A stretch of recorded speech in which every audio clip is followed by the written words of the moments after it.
मैं मुख्य आचार्य आर के सोनवानी आप सभी को जय मसीह की। जय मसीह। आज की ऑनलाइन रविवारी आराधना परमेश्वर पिता, परमेश्वर पुत्र और पवित्र आत्मा के नाम से प्रारंभ करते हैं। आमीन आमीन।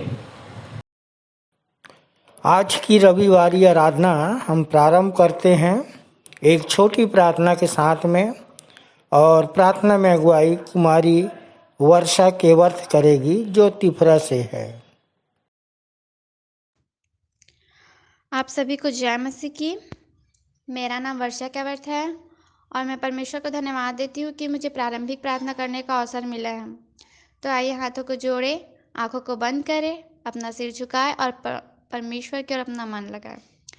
महान सामर्थ्य दयालु पिता परमेश्वर, हम एक बार फिर आपके चरणों के संग बातें हैं और आपको हृदय से धन्यवाद देते हैं पिता कि आपने रात में सुखदाई नींद दिया, वह सुबह सुंदर प्रकाश दिखलाया। पिता परमेश्वर, धन्यवाद देते हैं कि आज के पवित्र और विश्राम दिन को हमारे जीवन से जोड़ा और आज का दिन दिखलाया। पिता परमेश्वर, कई लोग हैं जो आज के दिन को नहीं देख पाए हैं। पिता परमेश्वर, हम पिता आपको धन्यवाद करते हैं पिता कि आपने हमें जीवितों के बीच रखा और यह सुंदर अवसर प्रदान किया कि पिता हम प्रार्थना के द्वारा आपसे बातचीत करने वाले हो सके। पिता परमेश्वर, धन्यवाद देते पिता परमेश्वर कि आपने हमें संभाले रखा।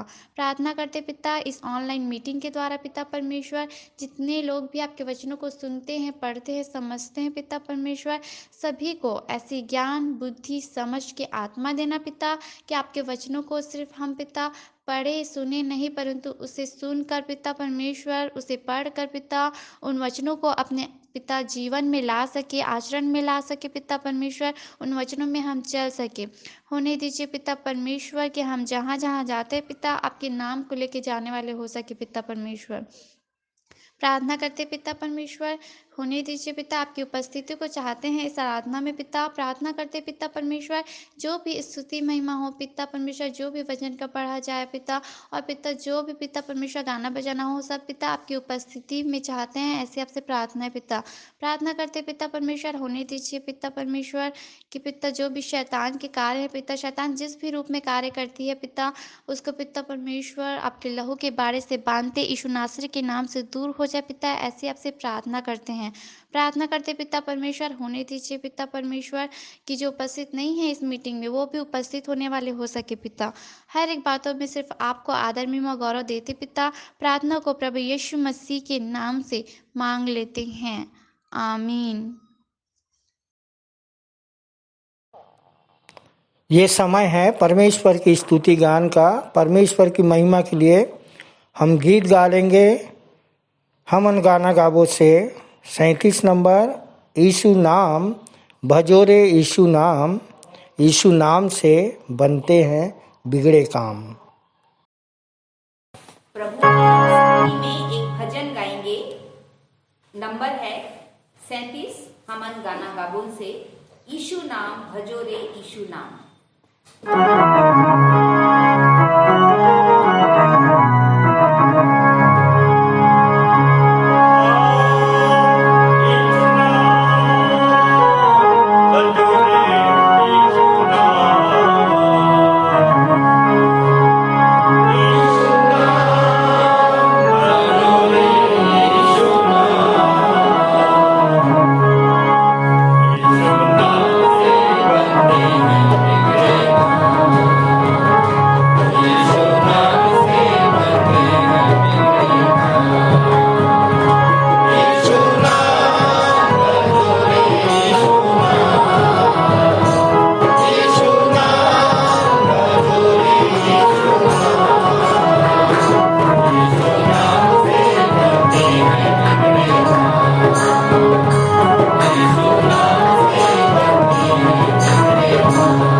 मिलके गात हन एक छत्तीसगढ़ी गीत चलो चली जाते रे संगी बैठ लहा घूमे आते।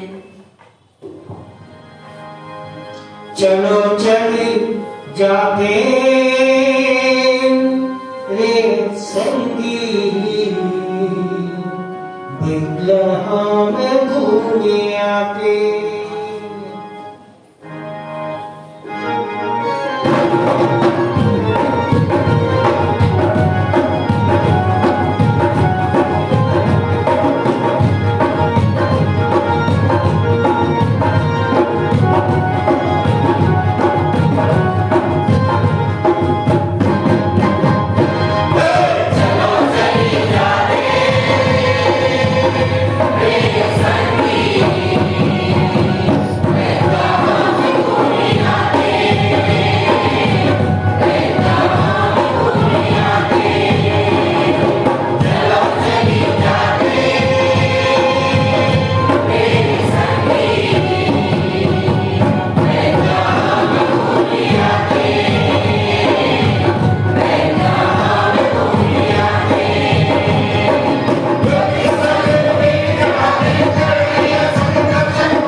हे यहोवा, तूने मुझे जांच कर जान लिया है। तू मेरा उठना बैठना जानता है और मेरे विचारों को दूर ही से समझ लेता है। मेरे चलने और लेटने की तू भली भांति छानबीन करता है और मेरे पूरे चाल चलन का भेद जानता है। हे यहोवा, मेरे मुंह में ऐसी कोई बात नहीं जिसे तू पूरी रीति से ना जानता हो। तूने मुझे आगे पीछे घेर रखा है और अपना हाथ मुझ पर रखे रहता है। आइए हम अपने सर्वज्ञानी, सर्वव्यापी, सर्वशक्तिमान परमेश्वर की आराधना करें। आइए हम अपने मुख्य आराधना के प्रारंभ में एक गीत गा लेंगे। स्तुति के गीत से 20 नंबर, शुद्ध हो सवेरे मेरे प्राण, सराह ईश्वर को धन्य मान। आइए आज हम अपनी मुख्य आराधना प्रारंभ करते हैं और इस समय हम गीत गा लेंगे। स्तुति के गीत में से गीत नंबर 20, शुद्ध हो सवेरे मेरे प्राण, सराह ईश्वर को धन्य मान।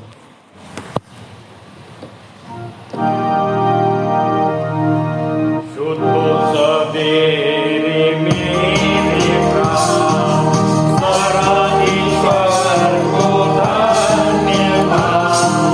रात्रि भी है हुआ बिहान, प्रभु की दया है पार।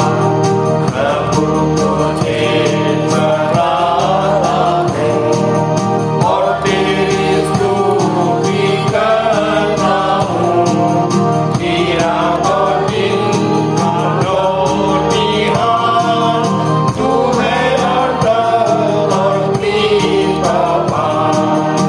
अंधा के भय और बंधन से मुझे फैलाया तेरा स्नेह। हे प्रभु आओ हर समय, कर मेरी रक्षा और सहाय। सड़क पर मुझे तू चला और फिसल जाने से बचा। परीक्षा में हो मेरी धाम और पाप मुझे छूट गया। हे पिता आपकी कृपा से दिन भर तू स्तुति मेरी है। है प्रीतम यीशु मेरे पास, हे आत्मा मुझ कर निवास।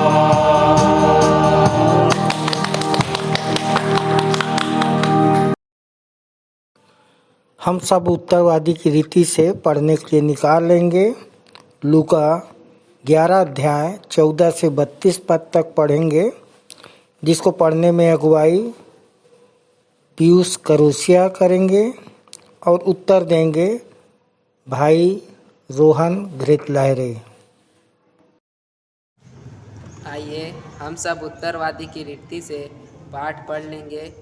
पढ़ने के लिए निकाल लें लूका 11 उसका 14 पद से लेके 32 पद तक। पहला पद मैं पढ़ूंगा, दूसरा आप भाई के साथ पढ़िएगा।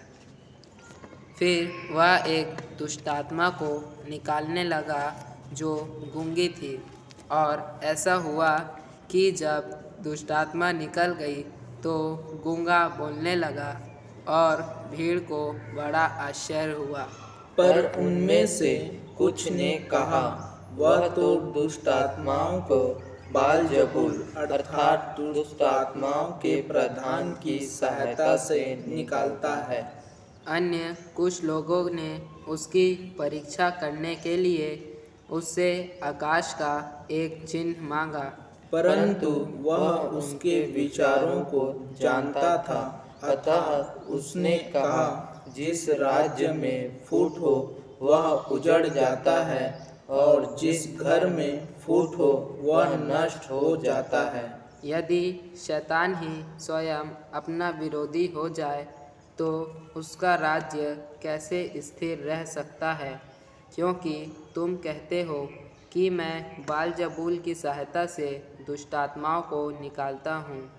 यदि मैं बालजबूल की सहायता से दुष्ट आत्माओं को निकालता हूँ तो तुम्हारी संतान किसकी सहायता से निकलती है? परिणाम स्वरूप वे ही तुम्हारे न्यायी होंगे।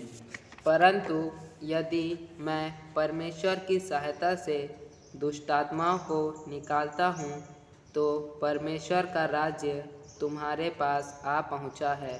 जब एक बलवंत मनुष्य पूर्णतः हथियार बांधे अपने घर की रखवाली करता है तो उसकी संपत्ति सुरक्षित रहती है। पर जब उससे भी बलवंत कोई व्यक्ति उस पर आक्रमण करके उसे पराजित करता है तो वह उसके समस्त हथियारों को जिन पर उसे भरोसा था छीनता और संपत्ति को लूटकर बांट देता है। वह जो मेरे साथ नहीं मेरे विरोध में है और वह जो मेरे साथ बटोरता नहीं बिखेरता है। जब अशुद्ध आत्मा मनुष्य में से निकलती है तो विश्राम की खोज करते हुए निर्जल स्थानों से होकर निकलती है। जब उसे कोई स्थान नहीं मिलता तो कहती है, मैं अपने जिस घर से निकली थी उसी में लौट जाऊंगी। जब वह वहां पहुंचती है तो उसे झाड़ा बुहारा और सुसज्जित पाती है। तब वह अपने से भी बुरी अन्य 7 आत्माओं को अपने साथ लेकर आती है और वे उसमें प्रवेश करके बस जाती है और उस मनुष्य की पिछली दशा पहले से भी बुरी हो जाती है। ऐसा हुआ कि जब वह ये बातें कह चुका तो भीड़ में से किसी स्त्री ने उसके शब्द से उससे कहा, धन्य है वह जो गोगर्भ में तू रहा और वे स्तन जिससे तेरा पोषण हुआ। परंतु उसने कहा, इसके विपरीत धन्य है वे जो परमेश्वर का वचन सुनते और उसका पालन करते हैं। जियो जो भीड़ बढ़ती जा रही थी वह कहने लगा, यह दुष्ट पीढ़ी है क्योंकि यह चिन्ह की खोज में रहती है, फिर भी इसको योना के चिन्ह से अतिरिक्त अन्य कोई चिन्ह नहीं दिया जाएगा। जिस प्रकार योना निन्वे के लोगों के लिए चिन्ह बना उसी प्रकार मनुष्य का पुत्र भी इस पीढ़ी के लोगों के लिए बनेगा। दक्षिण की रानी न्याय के दिन इस पीढ़ी के लोगों के साथ खड़ी होकर उन पर दोष लगाएगी क्योंकि वह पृथ्वी के छोर से सुलेमान का ज्ञान सुनने आई, पर देखो यहाँ वह है जो सुलेमान से भी बड़ा है। अंतिम पद हम सब एक साथ पढ़ लेंगे। न्याय के दिन निन्वे के लोग इस पीढ़ी के लोगों के साथ खड़े होकर इन पर दोष लगाएंगे क्योंकि उन्होंने योना का प्रचार सुनकर मन फिराया, और देखो यहाँ वह है जो योना से भी बड़ा है। परमेश्वर अपने वचन के पढ़े और सुने जाने पर हम सबको आशीष दे। आमीन। मेरा नाम पीयूष करोसिया है। मंदिर आते 8 वर्ष हो चुके हैं। मेरा नाम रोहित ग्रिचर है। मुझे मंदिर आते हुए 8 वर्ष हो चुके हैं। सबको जय मसीह। आइए हम विश्वास वचन बोलें। मैं सर्वशक्तिमान पिता पर स्वर्ग और पृथ्वी के सृजनहार परमेश्वर पर विश्वास रखता हूँ।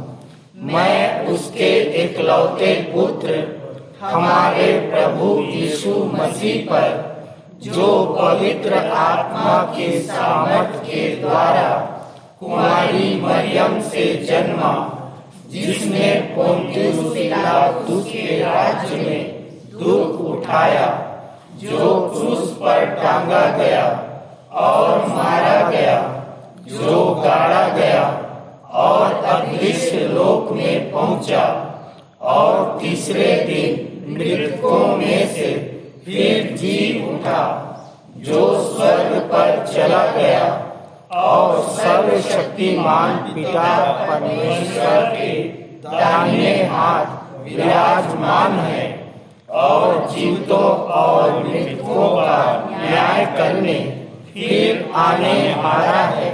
विश्वास रखता हूँ मैं पवित्र आत्मा पर, पवित्र सार्व कलीसिया पर, संतों की संगति पर, देह के पुनरुत्थान पर, पापों की क्षमा पर और अनंत जीवन पर विश्वास रखता हूँ। आमीन। ये समय है सामान्य सामाजिक एवं पारिवारिक कलीसियाई प्रार्थना का, और प्रार्थना में अगुवाई करेंगे भाई सहायक आचार्य राम मनोहर पांडे। सबको जय मसीह की। मेरा नाम राम पांडे है और मुझे विश्वासी मंदिर आते हुए 9 वर्ष हो गए।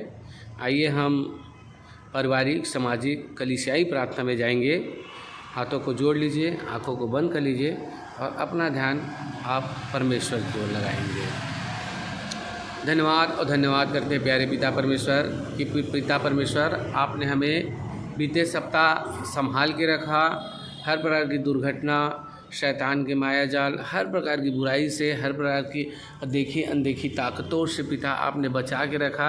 और प्रभु ये सुअवसर दिया पिता परमेश्वर कि हम एक बार फिर से तेरे इस पवित्र दिन में, जो विश्राम का दिन है, जो तेरा ठहराया हुआ दिन है पिता, उसमें जीवित हैं, जीवितों के मध्य हैं, संतों की संगति में है, तेरे पवित्र जनों की उपस्थिति में है पिता। हम आपको धन्यवाद करते हैं, धन्यवाद देते हैं पिता परमेश्वर, धन्यवाद देते हैं पिता यहाँ उपस्थित प्रत्येक के लिए कि हाँ प्यारे पिता आपने हर एक को सुरक्षित रखा, हर एक को परिवार को आशीषित किया पिता। आपने बीते सप्ताह जिनकी जैसी आवश्यकता थी पूर्ण किया पिता।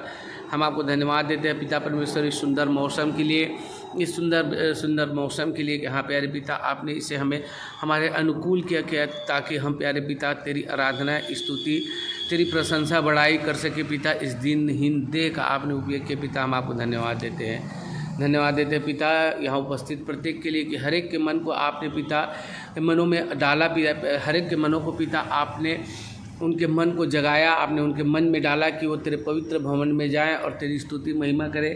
क्योंकि प्यारे पिता हम हर एक मनुष्य अपने मन से तो कुछ नहीं करता जब तक आप उनके अंदर इस बात को प्रकट ना करें। हाँ प्रभु धन्यवाद देते तेरे प्रकटीकरण के लिए कि प्यारे प्रभु आपने हमारे मनों को झंझोरा, आपने अपने आप को हम पर प्रकट किया पिता। हम आपको धन्यवाद देते हैं पिता, धन्यवाद देते पिता अपने अगुओं के लिए जिन्होंने पिता अथक प्रयास किया पिता, और ये प्रयास करके पिता परमेश्वर इस भवन को खड़ा किया और यहाँ प्रत्येक पिता आत्मा जो है पिता परमेश्वर उनके पीछे इन्होंने प्रयास किया, परिश्रम किया पिता। हम आपको धन्यवाद देते हैं और इसी धन्यवादी मन के साथ प्रार्थना करते हैं पिता परमेश्वर, और धन्यवाद देते पिता इस भवन, हम धन्यवाद के साथ प्रार्थना करते हैं पिता परमेश्वर। होने देना पिता हम प्रार्थना करते हैं संडे स्कूल के बच्चों के लिए कि प्यारे प्रभु होने दे पिता उन बच्चों में पिता परमेश्वर तो पिता अपने हर एक भेद भरी बातों को प्रकट करना, ताकि आने वाले दिनों में पिता परमेश्वर वो तेरे लिए मजबूत स्तंभ बन के खड़े हो सके। और प्यारे प्रभु हम प्रार्थना करते हैं पिता परमेश्वर उन बच्चों के भविष्य को आपके हाथों में देते हैं। हम प्रार्थना करते हैं पिता संडे स्कूल के जो शिक्षक हैं, शिक्षिकाएँ हैं, जो उन्हें ज्ञान देने का काम करते हैं, उनके पूरे परिवार पर आशीष चाहते हैं पिता।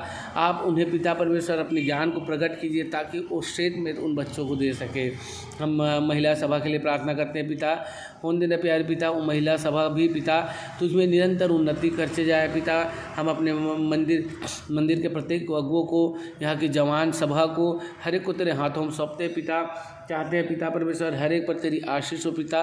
जो जैसे पिता परमेश्वर कार्यों में भिड़े हैं पिता परमेश्वर, तेरे राज्य की उन्नति के लिए, तेरे राज्य की बढ़ोतरी के लिए हर एक को तू आशीषित करना। हम प्रार्थना करते हैं पिता परमेश्वर इस मौसम के लिए यहाँ पे अरे प्रभु आपने अनुकूल किया पिता। उनके पिता हम जब तक यहाँ उपस्थित रहते पिता तेरी वो ठंडी हवा जो अदन में चलती थी पिता यहाँ निरंतर हमें मिलती रहे पिता, और हम पिता एक मन एक चित होकर तेरी स्तुति आराधना करें। हम प्रार्थना करते हैं पिता परमेश्वर अपने जो मसीही भाई बहन हैं उनके ऊपर जो अभी पिता परमेश्वर सताव का समय है, परंतु हम जानते हैं पिता हर एक चीज़ें एक विश्वासी हर चीज़ विश्वासी के लिए भलाई उत्पन्न करती है। सताव भी निश्चित तौर से भलाई के लिए पिता। हम इस बात को समझने पाए पिता, और तेरी पिता परमेश्वर उसको पिता सहर्ष स्वीकार करें और उसके लिए हम तैयार हों। हम प्रार्थना करते हैं पिता हमारे मंदिर में जितने लोग बीमार हैं या हमारे आसपास जितने लोग बीमार रहते हैं हर एक पर तेरी चंगाई भरा हाथ हो पिता, और सब जान सके कि चंगा करने वाला यीशु मसीह है। हम प्रार्थना करते हैं आज के पिता गीतों गाए जाना, वचनों को बोला जाना, संदेशों दिया जाना सब आपको ग्रहण कर सके। बोलने वाले कोई मनुष्य नहीं परंतु आपकी आत्मा हो पिता, और सुनने वाले के हृदय और गाँठ बूदे गुदे पहुँच सके, और पिता होने पिता उसके द्वारा हमारे जीवन का मार्ग तैयार हो सके। हम सबको तेरे हाथों में सौंपते हैं पिता। पूरी आराधना का संचालन आपके हाथों में करते हुए धन्यवाद पिता, और धन्यवाद के साथ प्रार्थना प्रभु यीशु मसीह के नाम से मांगते हैं, आमीन। ये समय है संदेश का, और इस समय हम 2 संदेश सुनेंगे। पहला संदेश हमारे सहायक आचार्य संतोष कुमार सोनवानी के द्वारा, जिनका विषय है शैतान से हर पल मुकदमा है। शैतान से हर पल मुकदमा है, कैसे पता चलेगा स्वर्गीय अकाउंट में कितना जमा है। इनका संदेश मत्ती 6:20 पर आधारित है। आइए हम संदेश सुने। सब झनला जय मसीह की। मोर नाम सहायक आचार्य संतोष सोनवानी है। अब मोला जो विषय मिले है वो इस प्रकार से है, शैतान से हर पल मुकदमा है, कैसे पता चलेगा स्वर्गीय अकाउंट में कितना जमा है। ये मत्ती 6:20 से संबंधित है। और वहाँ जो वचन लिखा है वो ऐसे लिखा है कि अपने लिए स्वर्ग में धन इकट्ठा करो, इस संसार में धन इकट्ठा मत करो। काहे के संसार में तो धन इकट्ठा करबे जमा करबे तो ला चोर सेंध मार दे है, कीड़ा खा दे है, काई लग जा है।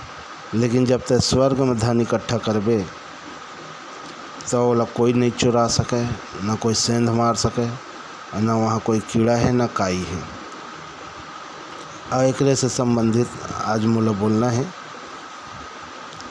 जैसे ही मुकदमा वाले बात होते या ओकर शब्द हम सुनथन तो हमारे दिमाग में कोर्ट कचहरी के सीन क्रिएट हो जाते, और जेन भुक्त भोगी है वो मन तो बोलते कि बाबू रे सब प्रकार के जंजाल ला मैं सह ले हूँ, लेकिन ये कोर्ट कचहरी के चक्कर में मैं कभी नहीं पड़ा।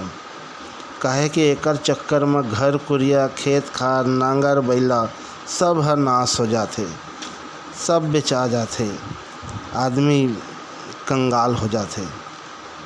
हर व्यक्ति चाहते कि मोला कभी भी पुलिस के थाना के या कोर्ट कचहरी के मुख देखे बर झन पड़े। ये सब तो हम संसारिकता में चाहता नहीं, पर का आत्मिकता में भी ऐसा होते? बिल्कुल नहीं होए। काहे कि शैतान हर समय गरजने वाला बघवा सही मुंह फाड़े ये ताक में खड़े रही थे कि कब काला फाड़ खाऊं। और शैतान के नापाक नज़रिया से जेला हमन बोलथन अरे काकर नज़र लग गए यार, हम ओकर चंगुल में फंस ही जाथन। और फिर शैतान हमला पटक के गिराए के बहुत प्रयास करते। पर जो विश्वासी मंदिर आते, यहाँ के शिक्षा ला ग्रहण करते, यहाँ के दर्शन ला ग्रहण करते, वो उल्टा शैतान ला ही पटकनी दे देते। शैतान हर डाल तो हम पात। हमार जीवन ला जैसे कोर्ट कचहरी के दुख सहितन ओसने हमार जीवन ला नर्क बनाए के कोशिश करथे। एकर से हम तभे बच सकथन जब हम आत्मिक सैनिक प्रशिक्षण केंद्र से योद्धा बन के निकलेंगे। ये मुकदमा है तो ज़िंदगी भर चलना है और ज़िंदगी भर बचाए के ठेका सिर्फ और सिर्फ परमेश्वर ही ले सकते। संसार में आओ कोई दूसर नहीं है जो हम लोग बचा सके। हम सब की गवाही भी यही है कि हम दुनिया भर घूमें लेकिन हम कहीं से नहीं बच पाए। और जब हम परमेश्वर के पास आए तो हर हमला बचाए। सबले ज़्यादा शैतान है हमला धन में फंसाते। कहे कि ओकर पेट में ये बात हर हजम नहीं होए कि परमेश्वर हमार हृदय में रहते। औला तो घर निकाला होगा है, पहले वही हमारे हृदय में राज करत रहे। और जब से निकाला होए है ओला हजम नहीं होए, ओकर पेट पीड़ी शुरू हो गए है। और तभी शैतान हर हमारे जीवन में कई प्रकार के तकलीफ लाते, कई प्रकार के दुख लाते ताकि हम विश्वास से भटक जाई। और ये चीज़ है तो बहुत मुख्य है कि धन में फंसाते। आदमी इतनी तेती से बचक जाए शैतान से, लेकिन धन से कैसे बचक ही। और वही में हमला फंसा देते। और हम जिंदगी भर ये संसारिक धन ला ही इकट्ठा करे में लगे रहथन। हमार मन हर धन में इतना रम जाते। काहे कि वो कर नीचे में और लिखा है, मत्ती 6:20 के नीचे में लिखा है, जहाँ तेरा धन रहेगा वहीं तेरा मन रहेगा। तो परमेश्वर से हमार नज़र का हटा थे और धन में हमार नज़र गड़े रहे। हम एक ही संग दो स्वामी के भक्ति नहीं कर सकी, सेवा नहीं कर सकी। एक से तो हमला भटकाए की कोशिश करते कि वो मोर सेवा करे भाई। लेकिन इतना तो जान लेवा, इतना संगवारी मन जान लेवा कि यदि तय ये संसार में तय धन इकट्ठा करे की कोशिश करबे तो कतनो कुछ कर ले। ऐसे लिखा है, मनुष्य सारे जगत को प्राप्त कर ले और अपने प्राणों की हानि उठाए तो उसे फिर क्या लाभ। तो कैसनो धन इकट्ठा कर ले लेकिन वो कुछ काम नहीं देवे। न यहाँ काम देवे न और कहीं काम दे, न स्वर्ग में काम देवे। यहाँ तो धन वाला मन के पोटा कांपत रहते, नींद नहीं आवे वाला। धनी के धन के बढ़ने के कारण उसको नींद नहीं आती कि अरे चोरी झन लग जाए, चोरी झन हो जाए। और स्वर्ग में तो नाटा लाऊ है वो वाला धन। ये धन के कोई मतलब ही नहीं है वहाँ, है ना। तेकर से ती बोला था कि वचन में लिखा है, तय अपन लिए स्वर्ग में धन इकट्ठा कर, वहाँ के तौर धन ला कोनो नहीं चुरा सके। उदाहरण के तौर पर यदि लिया जाए तो धन के चक्कर में अच्छा मन निपट गए। गेहजी के बारिश जानत हो है, धन के लालच करिस ओकर पूरा आने वाला वंश स्थापित हो गए, कोढ़ की बीमारी लग गई। एक बात हमेशा याद रखियो, जब परमेश्वर आशीष देते तो तोर बाल बच्चा आने वाला तोर वंश तकला आशीषित करते। यही से ऐसे कोई भी काम झन करियो कि परमेश्वर के प्रकोप के सामना करे पड़ जाए।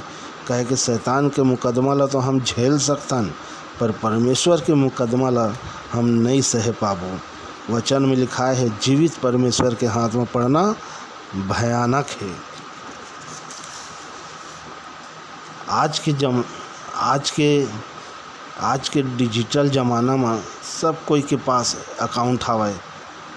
अरे नहीं, निदान में जन धन खाता तो होबे करही। अपन अकाउंट ला तोला जांचना है, तब तोला बैंक जाए की ज़रूरत नहीं है। अब कहे तुरंत मोबाइल खोल, ऐप डाउनलोड कर और पता लगा सकते कि हमारे अकाउंट में नोट पानी जमा हवाई कि नहीं। पर आत्मिक अकाउंट ला जांचे बर, स्वर्गीय धन ला जमा करे बर का करी, कैसे करी। एक बार राकेश साहू भाई के बात है, जरल भैया ओकर से पूछ दी कि साहू जी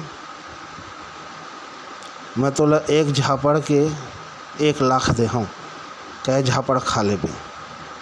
साहू जी बोला थे खा ले हूँ गुरुजी 8-10 झापड़ कम से कम में गिरे से गिरे हालत में। तो सोच ले जब वो 1 झापड़ खाए में 1 लाख मिला थे तो जानता यदि तो परमेश्वर के लिए, यदि हम परमेश्वर के लिए झापड़ खाएंगे, परमेश्वर के लिए दुख उठाएंगे, परमेश्वर के लिए अपन प्राण की हानि उठाएंगे, परमेश्वर के लिए तकलीफ सहेंगे, विरोध सहेंगे, हर सब प्रकार के, तो सोच कितना बड़े इनाम मिली, कितना सारा धन जमा हो जाए। परमेश्वर के लिए यदि तो 1 झापड़ भी खाता तो कई करोड़ों रुपया से भी बढ़ के तोला मिल ही। कहे कि परमेश्वर बोले यदि तो कोनो ला प्रभु के दास जान के तो 1 कटोरा पानी भी पिलात हच तो अपन प्रतिफल किसी रीति से नहीं खोवच। तो सोच ले यदि तो झापड़ खात हच तो कतना आशीष दे, कतना धन तोरे अकाउंट में जाए, स्वर्गीय धन है ना। तो एक सेती कहता हूँ आत्मा बचाए के काम ईमानदारी से करो और सब प्रकार के दुख पीड़ा ला खास करके विरोध ला भी सहना है, धीरज से सहना है। तो मत्ती 5:14 में लिखा है जब तक सब प्रकार की निंदा अपमान यातना ला राजी खुशी सह लेबे, आनंदित रहिबे, ये सब कहूँ तोर संग हो है तो आनंदित रहिबे तो स्वर्ग में बड़ा प्रतिफल हावे। हमार से पहले भी नबी और भक्ता मन भी सहीन, चाहे वो इब्राहिम हो, नूह हो, मूसा हो, यूसुफ हो और सब ले ज़्यादा तो अय्यूब ऑलराउंडर, और वो सब मन ला एकर प्रतिफल मिलिस, प्रतिफल ओमन पाइस जीवन की पुस्तक में उनका नाम दर्ज हो गए। ये सब दुख और ताड़ना यातना सब सही मन तेकर प्रतिफल है कि आज उनका जीवन की पुस्तक में नाम दर्ज है। ये मन संसारिक धन ला तुच्छ जानिस और स्वर्गीय अकाउंट में इनकर धन जमा हो गए, इनकर पास पावर बढ़िस, शक्ति बढ़िस। कहे कि इन स्वर्गीय धन में मन नहीं लगाइस, परमेश्वर रूपी धन में मन लगाइस। हमला भी हर एक परिस्थिति में धीरज धरना है और आत्मा बचाए के काम करना है।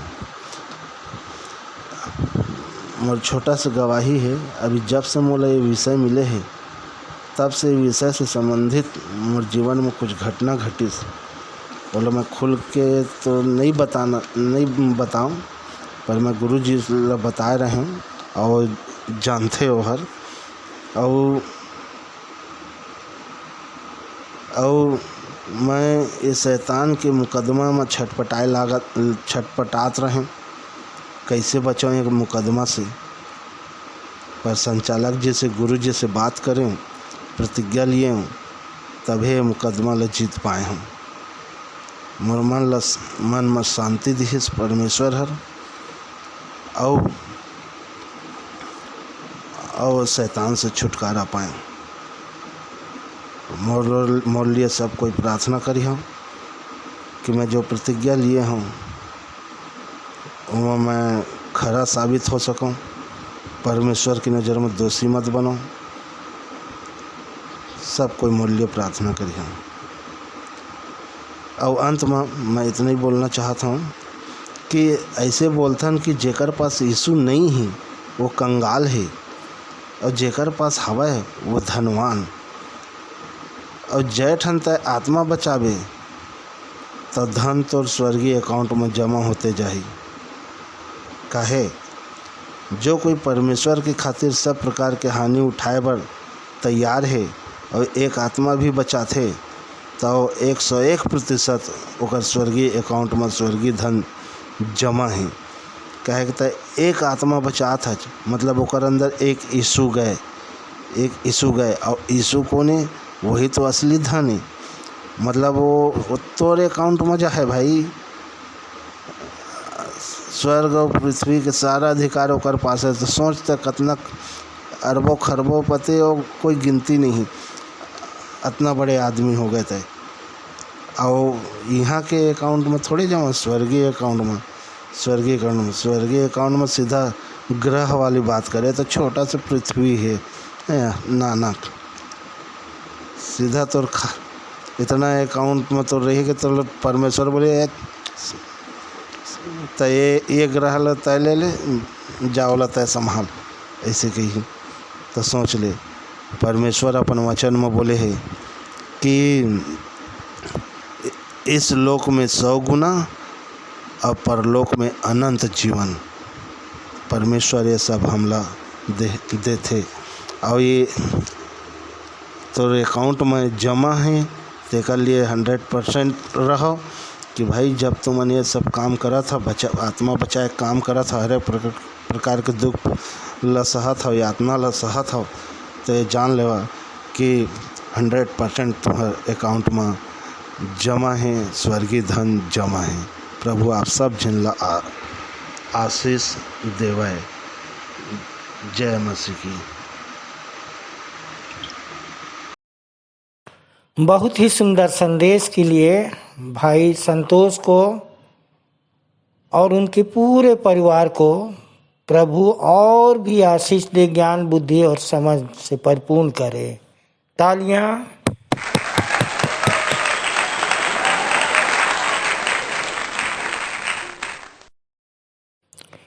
दूसरे संदेश में जाएंगे और दूसरा संदेश सुन लेंगे सहायक सह आचार्य कुमारी विमला सूर्यवंशी के द्वारा, जिनका विषय है परमेश्वर का हर वचन है एक बीज।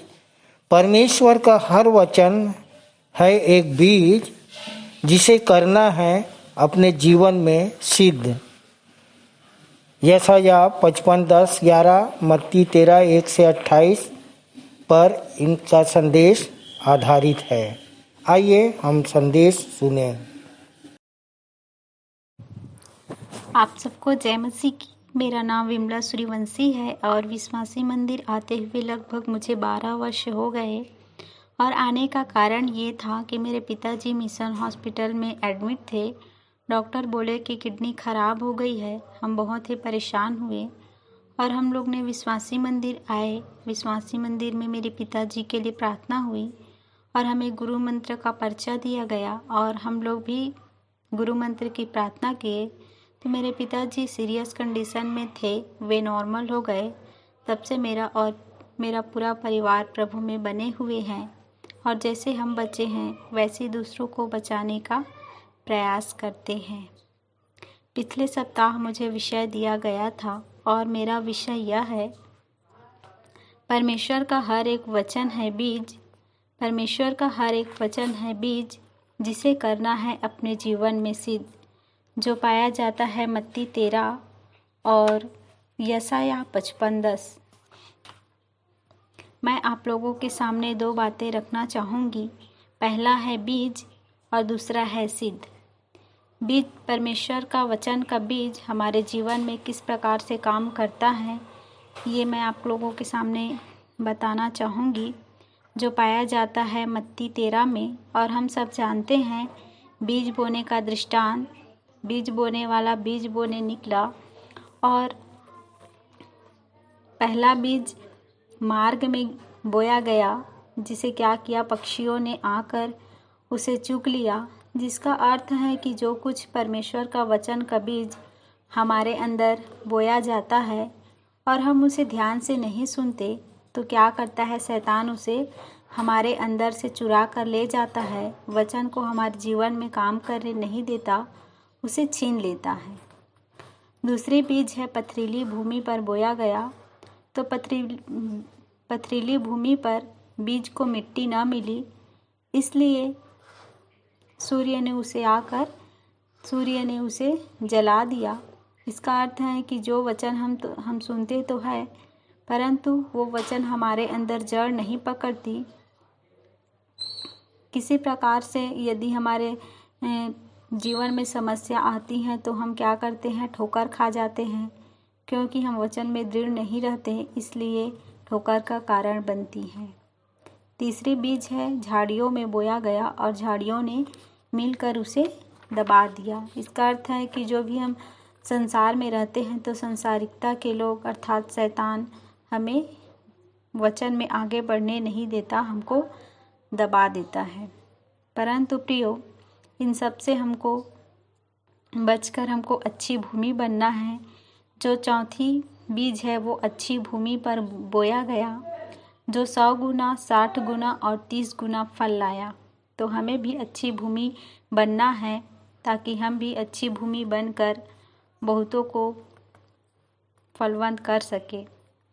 प्रियो, मेरे जीवन में भी एक वचन ने काम किया और हम जानते हैं कि परमेश्वर का वचन का बीज हर एक के जीवन में हर एक वचन अलग अलग काम करता है। उसी प्रकार से मेरे जीवन में भी परमेश्वर के वचन ने काम किया और जो गुरु मंत्र में लिखा है कि मैं तुम्हें शांति दिए जाता हूँ, अपनी शांति तुम्हें देता हूँ, जैसे संसार देता है मैं तुम्हें नहीं देता। तुम्हारा मन न डरे और न घबराए। ये वचन मेरे जीवन में काम किया और मुझे बहुत अच्छा लगा। जब मैं विश्वासी मंदिर पहली बार आई तो मुझे बहुत अद्भुत शांति मिली। तब से मैं यहाँ बनी हुई हूँ। ये तो था बीज, परंतु इससे बीज से भी आगे बढ़कर हमको सिद्ध बनना है। तो सिद्ध का अर्थ होता है परिपक्व हो जाना। तो हमको क्या करना है? वचन में हमको परिपक्व होना है, तब हम सिद्धता को प्राप्त कर सकते हैं। वचन में लिखा है कि परमेश्वर कहता है कि जैसे मेरा पिता सिद्ध है वैसे तुम भी सिद्ध बनो। जब हम परमेश्वर के काम को करते हैं, वचन में आगे बढ़ते हैं, तो परमेश्वर हमें भी सिद्धता की ओर आगे बढ़ाते जाता है। दूसरा कुरिन्थियों 3:18 में लिखा है, धीरज से एक एक सीढ़ी चढ़ने पर अंश अंश करके तेजस्वी शाश्वत स्वरूप में बदला जा सकता है। तो हमको भी परमेश्वर के वचन में सिद्ध बनना है और परमेश्वर के वचन में सिद्ध बनना है। और जो हम जब पहली बार किसी को परमेश्वर के वचन का बीज बोते हैं तो हमको क्या करना है? उत्तर का देने में हमको सिद्ध बनना है, व्यवहारिकता में सिद्ध बनना है। जितने भी हमारे विश्वासी मंदिर में बोर्ड्स हैं उसमें सिद्ध बनना है। मैं आप लोगों को धनी व्यक्ति के बारे में बताना चाहूँगी जो मत्ती 19:16 में पाया जाता है। धनी व्यक्ति यीशु मसीह के पास आए। यीशु ने उन्हें कहा, यदि तू सिद्ध होना चाहता है तो अपनी संपत्ति कंगालों को दे दे और मेरे पीछे चल। तो क्या किया? धनी व्यक्ति वापस लौट गया, क्योंकि वो अपनी संपत्ति बेचना नहीं चाहता था, निर्बल बनना नहीं चाहता था, इसलिए वो वापस लौट गया। परमेश्वर की सिद्धता को नहीं पहचान पाया, इसलिए वो वापस लौट गया। परंतु प्रियो, परमेश्वर की सामर्थ्य निर्बलता में ही सिद्ध होती है। जब हम निर्बल बनते हैं तभी परमेश्वर की सामर्थ्य हमें सिद्ध होती है। विश्वासी मंदिर उच्च सामर्थ्य सेवा का निःशुल्क केंद्र है। Power and high tech ministry त्याग, तपस्या, साधना और संघर्ष द्वारा सिद्धि प्राप्त करने का विश्वसनीय आत्मिक केंद्र है। प्रियो, हम जानते हैं कि हमारे विश्वासी मंदिर में हमारे मंदिर के संचालक जी ने क्या किए? वचन का बीज पहला फल है हमारे विश्वासी मंदिर की। हमारे आचार्य श्री प्रेमलाल पटनायक जी, अंकल जी ने उनके अंदर वचन का बीज बोए और देखो कि आज हम इतने सारे लोग फलवंत होने पाए हैं, हम भी सच्चे ईश्वर को जानने पाए हैं। इसके लिए हम परमेश्वर का धन्यवाद करते हैं कि परमेश्वर ने हमारे भी जीवन में काम किया, परमेश्वर के वचन ने हमारे अंदर काम किया। वचन में लिखा है कि पेड़ अपने फलों से पहचाना जाता है।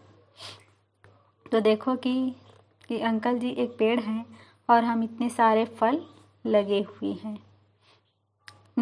अंकल जी की एक गवाही देना चाहूँगी कि अंकल जी के घर के पास किसी प्रकार की कोई विवाद कर रहे थे और अंकल जी अपने घर के बाहर निकले तो उन्होंने जो विवाद हो रहे थे उनको समझाने का प्रयास किए, परंतु एक व्यक्ति ने अंकल जी की कॉलर को पकड़ लिए।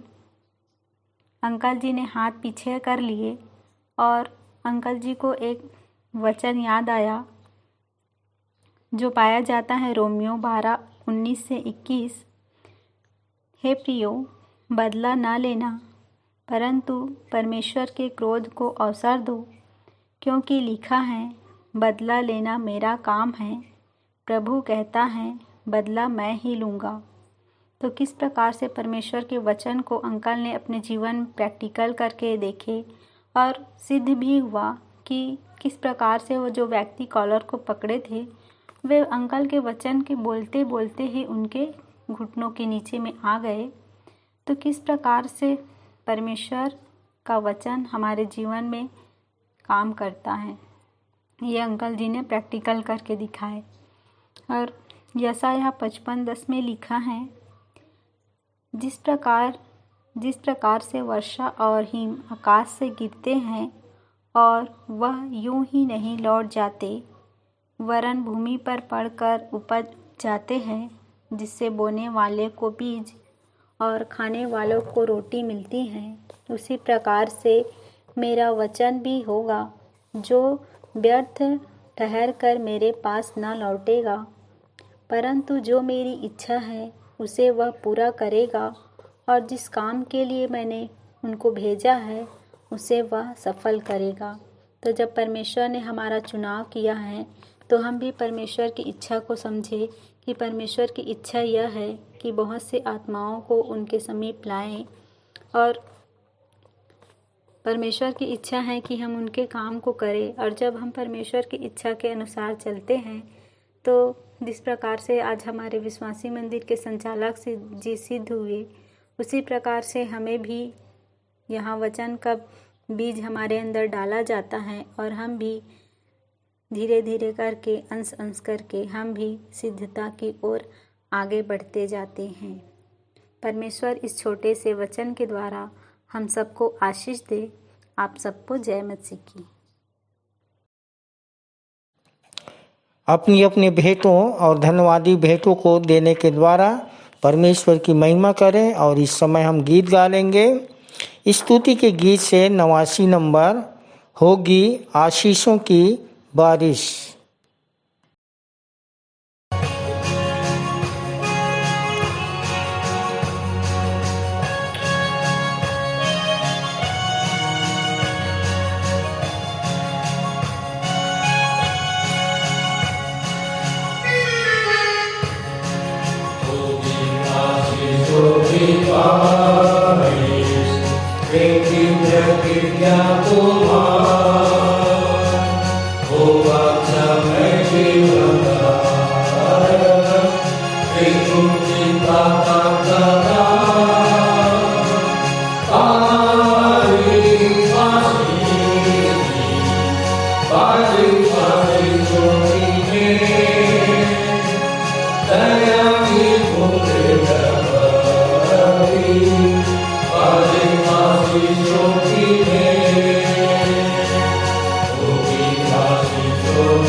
हम पर प्रभु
कुमारी दिव्यानी सूर्यवंशी की अगुवाई में भेंट की प्रार्थना कर लेंगे और ये गनियारी कलीसिया से हैं। आप सभी को जय मसीह की। मेरा नाम दिव्यानी सूर्यवंशी है। आइए प्रार्थना में जाएं। आकाश के झरोखे खोलकर उत्तम आशीषों के बारिश करने वाले पिता परमेश्वर, एक बार फिर से आपके चरणों के समीप आते हैं प्रभु जी, और आपको लाखों करोड़ों धन्यवाद देते हैं पिता इस सुंदर अवसर के लिए कि हम ऑनलाइन के द्वारा सभी आपस उपस्थित हो पाए हैं। पिता परमेश्वर, आपकी स्तुति महिमा करने के लिए पिता परमेश्वर आपको धन्यवाद देते हैं पिता कि अब तक आप हमारे संग और साथ रहे पिता परमेश्वर, और हमें संभाल के रखा प्रभु जी। जो भी हमने वचन पढ़े, गीत गाए हैं पिता परमेश्वर, संदेशों को दिया जाने, इन सब में आप हमारे संग और साथ रहे, इसके लिए आपको धन्यवाद देते हैं प्रभु जी। पिता परमेश्वर, प्रार्थना विनती करते हैं इस भेंट के लिए पिता, जो आपके ही आशीषों से प्राप्त एक छोटा सा अंश है, जिसे हम आपके चरणों के समीप लेके आए हैं प्रभु जी। इस पे आपके बहुतायत के आशीष को चाहते हैं पिता परमेश्वर, कि इसे आप अपनी बड़ी दया से ग्रहण कीजिए पिता परमेश्वर। ये आपके धर्म और राज्य के बढ़ती के लिए खर्च होने वाले हो सके प्रभु जी। पिता, प्रार्थना विनती करते हैं कि जिन भी छोटे बड़े हाथों ने इन भेंट को दिया है पिता, उन्हें उनके आय के स्रोतों पे आपके आशीष को चाहते हैं पिता परमेश्वर। प्रभु जी, प्रार्थना विनती करते हैं जिन भी हाथों ने नहीं दिया है, उनको ऐसी आशीष और मन दीजिए पिता कि वो आपको देने वाले हो सके प्रभु जी। प्रार्थना विनती करते हैं जिन्होंने भी विशेष भेंट चढ़ाई है पिता परमेश्वर, उनके जीवन में ऐसा स्वर्ण अवसर बार बार आने वाले हो सके, और हम प्रभु जी इससे बढ़कर आपको जीवित, पवित्र और भावता हुआ अपने आप को बलिदान करके चढ़ाने वाले हो सके। हम मौलिक मानसिकता के ना हो, परंतु पिता परमेश्वर हम निर्बलता में सामर्थ्य की सिद्धि को प्राप्त करने वाले हो सके। ऐसे आपसे प्रार्थना है प्रभु जी। पिता, आगे की शेष आराधना को आपके सर्व सामर्थ्य हाथों में सौंपते हुए इस छोटी सी प्रार्थना को प्रभु यीशु मसीह के मधुर और मीठे नाम से मांगते हैं, आमीन। मैं मुख्य आचार्य R.K. सोनवानी आप लोगों को सूचना से अवगत करा दूं, अगले सप्ताह भी हमारी रविवारी आराधना ऑनलाइन ऑफलाइन प्रातः 10 बजे से 12:30 बजे तक होगी, ऑनलाइन व्हाट्सएप के माध्यम से और ऑफलाइन मंदिर में। जिनको आराधना में जिम्मेदारी दी जाती है उनको ऑनलाइन और ऑफलाइन दोनों में बोलना है, और ऑनलाइन के लिए शुक्रवार शाम तक अपना ऑडियो बनाकर अवश्य ही भेज देवें। आराधना में कोविड के नियमों का विशेष पालन किया जाएगा। विश्वासी मंदिर 2022 का कैलेंडर छप चुका है। प्रति नग 35 रुपये में विश्वासी मंदिर से आप प्राप्त कर सकते हैं। हमन गाना गाबो गीत पुस्तक छपने में थोड़ा और विलम्ब है, तब तक प्ले स्टोर से हमन गाना गाबो ऐप डाउनलोड कर लेवें, ताकि आराधना में गीतों को गाने, कविता, प्रकाशन, दर्शन समझने में असुविधा ना हो। अगले सप्ताह से 28/11/2021 से हमारे ऑफलाइन संडे स्कूल भी प्रारंभ हो जाएगा, तो आप सभी माता पिता अपने बच्चों को भी लेके आइए, ताकि हम ऑफलाइन संडे स्कूल अटेंड कर सकें। अगले माह से क्रिसमस का पर्व है, और कार्यक्रम का पम्पलेट बहुत ही जल्द आप लोगों को प्राप्त हो जाएगा। फिर भी जो कार्यक्रम है मैं सूचित कर देता हूं आप लोगों को। संयुक्त मसीही समाज द्वारा आयोजित 3 कार्यक्रम हैं, जो 15/12/2021 का है। कोरियोग्राफी, समूह गान 16/12 को है, काव्य कविता पठन 17/12 को है। तो आप लोग इसमें तैयारी कर लीजिए। इसमें तैयारी के लिए पूनम, प्रतिभा, शीतला, सुनैना, आप लोग बच्चे तैयार करके कोरियोग्राफी आप तैयार कर सकते हैं, प्रस्तुत कर सकते हैं। सब ऑनलाइन ही होगा। विश्वासी मंदिर पारिवारिक मिलन 28/12/2021 को है और इसके लिए आप राम पांडे और संदीप अंचल से आप संपर्क बना सकते हैं। सांस्कृतिक कार्यक्रम 3/1/2022 को होगा। आप आचार्य भोसले से संपर्क बना सकते हैं जिनको जिनको जो कार्यक्रम देना है।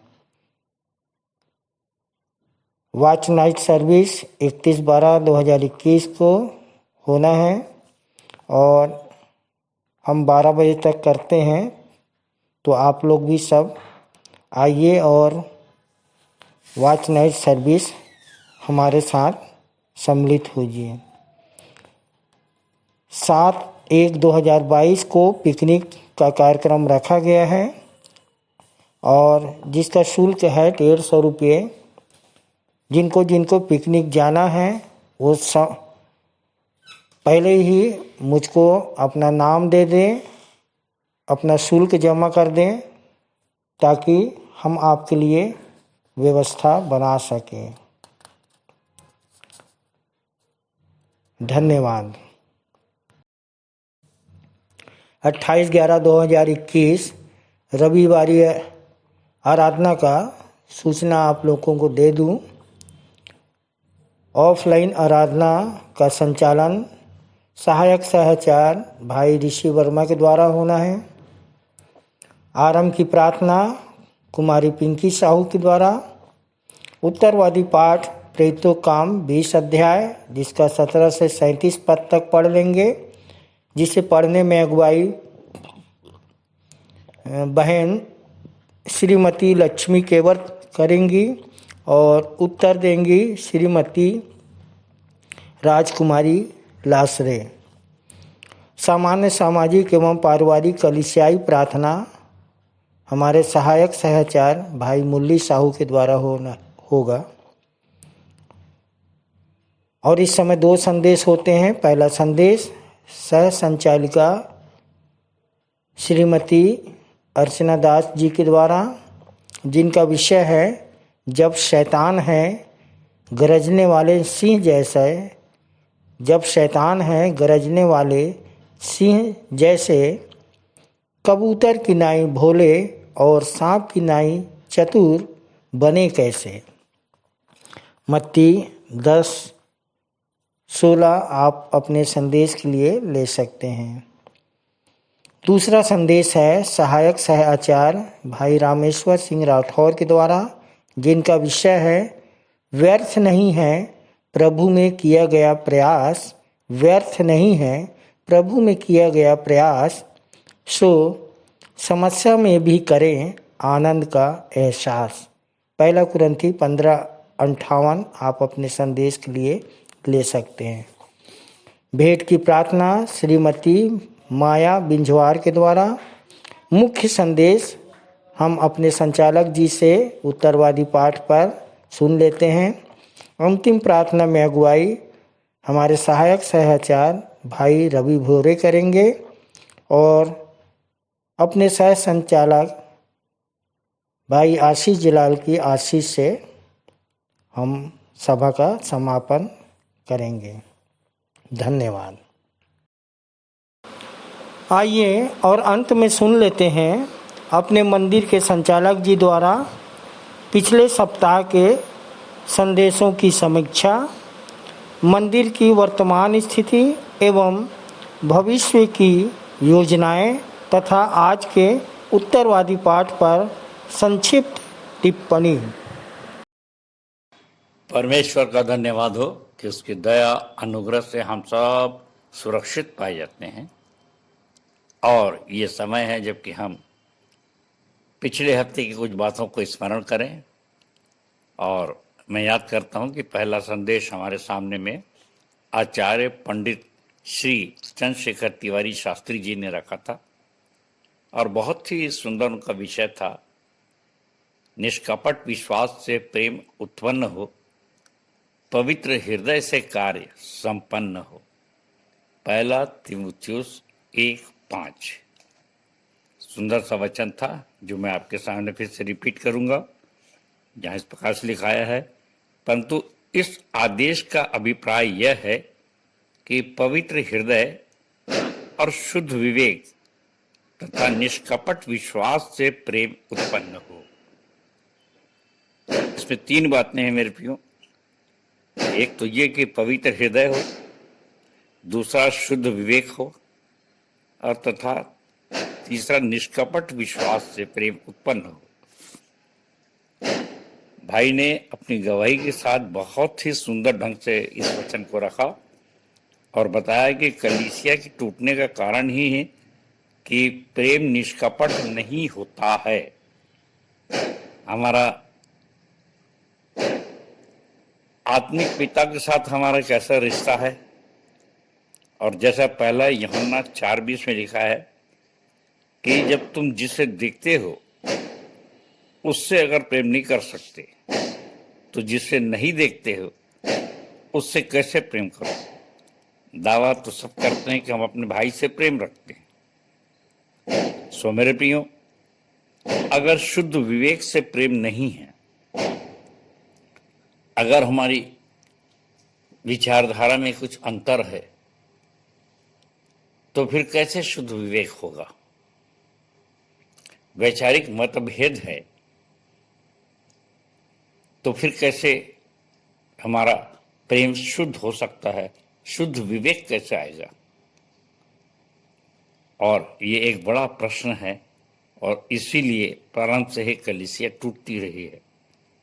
छोटा मोटा विषय नहीं है, क्योंकि लिखा है कि जिसके मन शुद्ध है वो परमेश्वर को देखेंगे। मत्ती 5:8 भाई ने बताया। और यूहन्ना 3:11-12 तो आप सब जानते ही हैं कि परमेश्वर को कभी किसी ने नहीं देखा।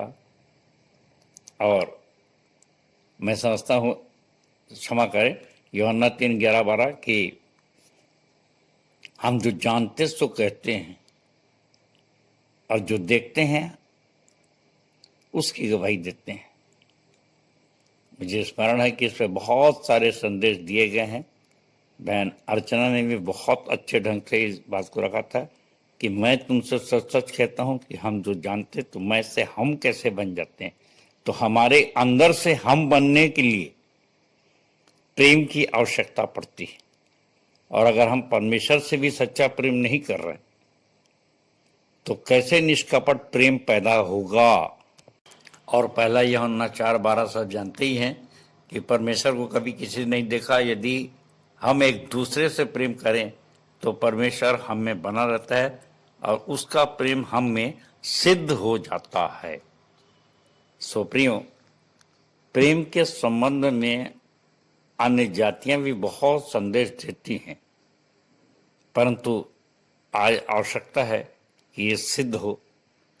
और मैं अपने प्रयास को बताऊं कि मैंने भी कोशिश किया कि हमारी डॉक्ट्रिन के अनुसार हमारी वैचारिक मतभेद न हो, परंतु अगर छुटपुट हो भी जाता है तो निश्चित रूप से परमेश्वर वहाँ पे सिद्ध नहीं हो पाएगा और निष्कपट प्रेम नहीं होता। और इसलिए इसको, निष्कपट प्रेम को प्राप्त करने के लिए आप क्या प्रयास कर रहे हैं, ये मनन की जरूरत है, बहुत ही ज़्यादा ज़रूरत है। और मैं तो अपने सभी चेलों को एडवाइस करता हूँ कि इतनी बड़ी भूल ना करें, नहीं तो कुछ भी लाभ नहीं होगा। अध्यात्म अपनी जगह रह जाएगा, सामाजिक विश्वासी बन के रह जाएंगे, आगे कदम नहीं बढ़ा सकेंगे। सो भाई ने जिस ढंग से रखा, बहुत छोटे रूप में, हम भाई को बहुत बहुत धन्यवाद देते हैं। परमेश्वर उनको बहुत की आशीष दे। इसके पश्चात हमारे सामने दूसरा संदेश रखी बहन कुमारी लक्ष्मीन कैवर्त मल्हार से। और बहन ने परिचय नहीं दिया अपना ठीक से, और बाद में मुझको पता चला कि ये सहायक आचार्य हमारे रामायण के वर्त की बेटी हैं, और आनंद आता है जबकि न केवल पिता बल्कि बच्चे भी इतना सुंदर संदेश दे सकते हैं। सो बेटी को बहुत परमेश्वर बहुतायत की आशीष दे। इसका विषय था परमेश्वर बढ़ाता है तब वृक्ष अच्छा फल लाता है। मेरे प्रियो, बड़ी सुंदर सा रेफरेंस है, 1 कुरिन्थियों 3:7। न तो कोई बोने वाला न कोई सींचने वाला, परमेश्वर ही सब कुछ है जो बढ़ाने वाला। अगर इसको भी देखा जाए कि अगर हमने बो दिया, सींच दिया और वो प्रेम नहीं है, प्रेम जो है वो उसके खाद पानी है, वो सब अगर नहीं मिल रहा है तो बढ़ेगा कैसे। और इसीलिए अभी भी मैंने कहा कि सामाजिकता अपनी जगह है, और हमारा अनुभव बताता है, खासकर हम जो मसीह समुदाय से आते हैं, हमारे संचालकगण, कि कैसी उनकी कलीसिया वहीं वहीं रुकी हुई है, रीति विधि पूरी करके बढ़ती क्यों नहीं, कहाँ है अनजाती, क्यों? क्योंकि यही एक उत्तर है, न तो कोई बोने वाला न कोई सींचने वाला, परमेश्वर ही सब कुछ है जो बढ़ाने वाला। प्रेम नहीं होगा तो परमेश्वर बढ़ाएगा क्यों। सो प्रियो, हम लोगों को भी सतर्क रहना है कि जब हम बीज बोल रहे हैं और चाहते हैं कि वो कई गुना फल लाए, तो वहाँ पे ओरिजिनल सही प्रेम का उत्पन्न होना आवश्यक है। जैसा कि अभी देखा, शुद्ध बुद्धि विवेक से प्रेम उत्पन्न हो, विवेचना। और बहन ने बताया कि कैसे यूहन्ना 15:5 की मैं दाखलता हूँ, तुम डालियाँ हो, जो मुझसे अलग होकर होता है वो फल नहीं ला सकता, आग में झोंक दिया जाता है। जो डालियाँ मुझ में नहीं बनी रहती। तो ये सब बहुत सही बातें यीशु मसीह ने समझाया, और पवित्र आत्मा हमको समझाती है। यीशु मसीह एक पवित्र आत्मा के रूप में है, और ये सारी चीज़ें परिलक्षित होती हैं हमारे आपस के प्रेम से। और इसीलिए बहन ने बहुत सा सुंदर उदाहरण दिया, और कहता है कि आकाश के पक्षियों को देखो जो बोते ना काटते हैं, और कैसे परमेश्वर उनको खिलाता है। सो आज हमारे सामने भी ये स्थिति है कि अगर हम बीज बो रहे हैं तो बड़े प्रेम के साथ बो, परमेश्वर की आशीष उसमें होना चाहिए, उसका उद्देश्य प्रेम का होना चाहिए कि बहुत से फल आएं। परंतु अगर ऐसा नहीं हो, अगर उसमें सही प्रेम नहीं है, निष्कपट प्रेम नहीं है, तो निश्चित रूप से वो फल नहीं ला सकती। सो जबकि परमेश्वर आकाश के पक्षियों को भी खिलाता है, और वे आपस में प्रेम करते हैं, और उनको चिंता नहीं रहती कि हम कमाएंगे कैसे, और हम अपने काम धंधे सांसारिकता में इतने व्यस्त हो जाते हैं कि प्रेम के ओरिजिनल स्वरूप को, मूल स्वरूप को भूल जाते हैं, नहीं कर पाते। और ये हालत हो जाती है कि हम फल ना लाने वाली डाली की तरह, अलग हो जाने वाली डाली की तरह सूख जाते हैं। और इसलिए ये आवश्यक है कि हमारे बीच में प्रेम हो, और इसीलिए परमेश्वर, अगर प्रेम रहेगा तो निश्चित रूप से परमेश्वर हमको बढ़ाएगा, और हम बहुत से फल लाने वाले हो सकेंगे। सो बहन ने बहुत अच्छा समझाया। फिर से बेटी को बहुत बहुत परमेश्वर आशीष दे। और पिछले सप्ताह का मेरा संदेश था इफिसियों 5:1-21 पर, जिसमें टिप्पणी की जा सकती थी, तो छोटी सी टिप्पणी मैंने किया था, और उसमें यह था कि कैसे विरोधाभासी वचन बाइबिल के होते हैं, और अगर उनमें संतुलन न बनाया गया तो निश्चित रूप से वो विरोधाभासी ही रह जाते हैं। जबकि इस तर्क में मैं बताना चाहूँगा कि दूसरा तीमुथियुस उसका 3 का 16वां पद है, जहाँ इस प्रकार से लिखा है, हर एक पवित्र शास्त्र परमेश्वर की प्रेरणा से रचा गया है और उपदेश और समझाने और सुधारने और धर्म की शिक्षा के लिए लाभदायक है। प्रियो, पवित्र शास्त्र तो परमेश्वर की प्रेरणा से लिखा गया है, फिर ये विरोधाभास क्यों महसूस होता है, क्यों लगता है? और इसके संबंध में मैं आपको बताऊं कि एक भाई थे, अभी होंगे भी, पर अभी जब से लॉकडाउन हुआ तब से नहीं आ रहे हैं। ये भाई हमारे प्रेम भाई पटनायक के कज़न भाई थे, कज़न भाई हैं, राजू बर्मन के शायद छोटे भाई। और ये प्रारंभ में आते थे और इन्होंने एक तर्क दिया था और लंबे समय तक वो नाराज थे कि सभी पवित्र शास्त्र, तो चाहे वो किसी धर्म की भी हो, सब परमेश्वर की प्रेरणा से लिखे गए हैं, तो हम सिर्फ बाइबिल बस को क्यों पढ़ते हैं, बाइबिल के तर्क क्यों देते हैं? उसमें भी तो बहुत कुछ अच्छा लिखाया है। और इस प्रकार की बातें, इसका अर्थ कैसे लगाते हैं? और इसी श्रृंखला में बताऊं कि हमारे बहन एक अंबादे हैं जो पश्चिम बंगाल से आती थी, उनको किसी ने बताया कि हम लोगों ने जो बपतिस्मा लिया है वो पिता, पुत्र और पवित्र आत्मा के नाम से लिया, परंतु उसका तर्क है कि आपने यीशु के नाम से क्यों नहीं लिया। और आज भी देखिए वे कुछ नाराज सी रहती हैं और हम लोग से कोई संबंध नहीं बनाती, और उनका भी एक ही तर्क रहता है कि आप लोग गलत हैं, आपका बपतिस्मा सही नहीं है। सो प्रियो, मैं स्मरण करता हूं कि जब मेरे संदेश के बाद भाई हमारे जो मुख्य आचार्य राजेंद्र सोनानी जी ने एक बहुत अच्छी टिप्पणी लिखी, और उसका सारांश यही था कि स्वर्ग की शिक्षा, स्वर्ग राज्य में प्रवेश करने के लिए जानने के लिए बालकों की नई शिक्षा को ग्रहण करें।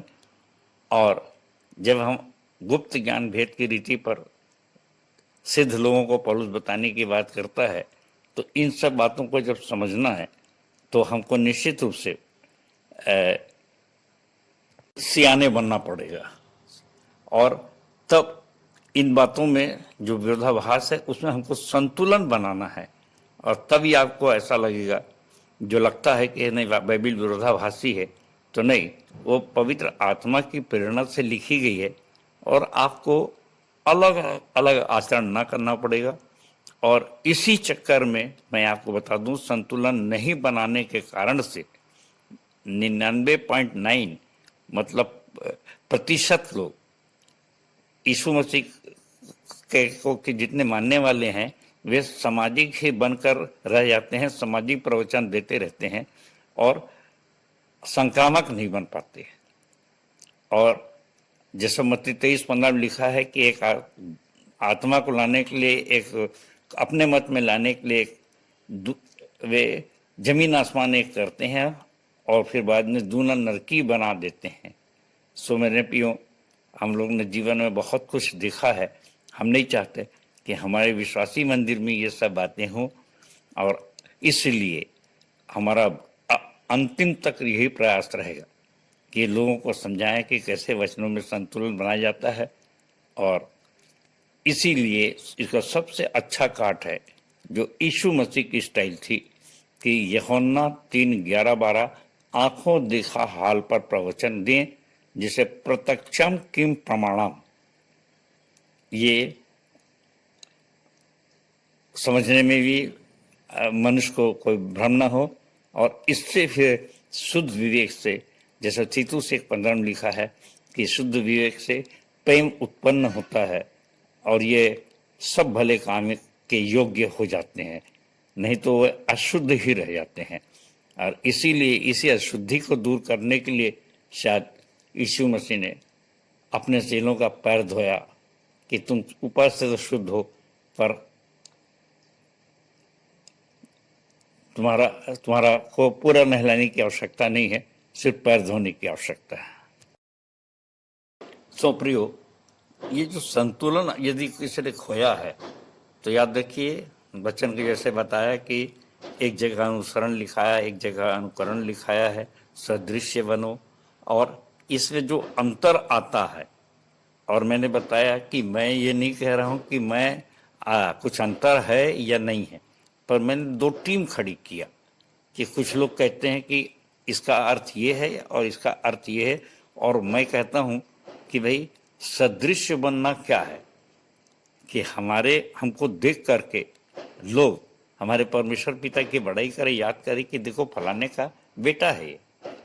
और जो संतुलन खो देता है, संतुलन खोना मरता आपा खोना, और आपा खोना के संबंध में उड़ाव पुत्र को याद करिए, लूका 15:17 में लिखाया है कि जब वो अपने आपे में आया तब उसका मन शुद्ध हुआ और तब वो पश्चाताप करता है, होश में आता है तो, और तब जाके वो अपने पिता से क्षमा मांगता है।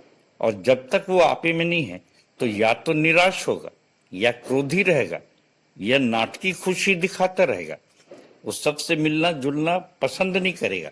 तो ये सब बातें, बहुत सी बातें दिखती हैं कि अगला अब शांत शांत क्यों रहता है, कटा कटा क्यों रहता है, और सिर्फ उस सामाजिक उपदेश देना चाहता है और करके नहीं दिखाना चाहता। प्रेम तो करके दिखाने की चीज, देखो भाई मैंने प्रेम किया तो ऐसा हुआ, ये देखो मैंने पड़ोसी से प्रेम किया, तन मन धन लगाया, प्राण की बाजी लगाया, सवारी से उतरा, उधारी लेके खर्चा किया, तब जाके उसका इलाज हुआ। ये सब ओरिजिनल प्रेम है जिसकी साधना करने से ही कोई पड़ोसी का प्रेम कर पाएगा, और उस तरफ नहीं जाता, प्रवचन तक रह जाता है, थोड़ी तक। और इसलिए जो संक्रामकता है वो नहीं आ पाती, और इसलिए मैंने एक कविता लिखा था इसे 14वें पद के लिए, हे सोने वाले जाग और मुर्दों में से जी उठ, तब मस्ती की ज्योति तुझ में चमकेगी, ये वचन है। और इस पे कविता लिखी गई थी, और जो कविता अक्सर आप लोग पढ़ते रहते हैं, और खासकर अभी जब सताव आ रहा है तब तो उसका बहुत ज़्यादा महत्व है। ये कविता नंबर 5 है, पृष्ठ 120 180, हमन गाना गाऊंगे। और तब इस पहले वचन को याद करिए, इफिसियों 5:1 का, इसलिए प्रिय बालकों की नहीं परमेश्वर के सदृश्य बनो। सो दूसरा बात, और प्रेम में चलो जैसे मसीह ने तुमसे प्रेम किया और तुम्हारे लिए अपने आप को सुखदायक सुगंध के लिए परमेश्वर के आगे भेंट करके बलिदान कर दिया। मेरे प्रियो, अपने आप में 2 वचन पर्याप्त है कि जिस दिन ये प्रेम आपके अंदर पैदा होगा, मेरे अंदर पैदा होगा, हम अपने आप को बलिदान चढ़ाने की बात करेंगे, तो पड़ोसी का प्रेम कैसे नहीं होगा।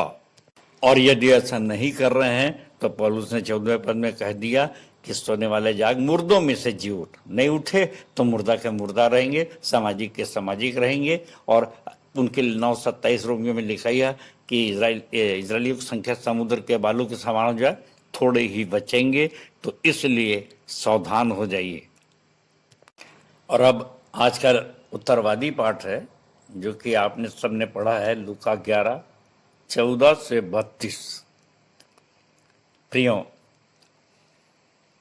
इस उत्तरवादी पाठ का 14वां पद में पढ़ रहा हूं, लूका 11 का 14, और जहां इस प्रकार से लिखा है, फिर उसने एक गूंगी दुष्ट आत्मा को निकाला। जब दुष्ट आत्मा निकल गई तो गूंगा बोलने लगा और लोगों ने अचंभा किया, परंतु उनमें से कितनों ने कहा, यह तो शैतान नाम दुष्ट आत्माओं के प्रधान की सहायता से दुष्ट आत्माओं को निकालता है। एक व्यक्तित्व होता है, और शरीर लेकर जब यीशु मसीह परमेश्वर ने अपने आप को प्रकट कर दिया, इसके पहले पुरानी बाइबल में कहीं पर भी परमेश्वर को किसी ने नहीं देखा, नए नियम में भी लिखाया, और अब उसने शरीर में अपने आप को प्रकट कर दिया। और अपन देखते हैं कि हम जो अंग यीशु मसीह के पास है वो अंग हमारे पास हैं। और प्रियो, अंतर इतना है कि वो पवित्र आत्मा से जन्मा और हम पाप से जन्मे,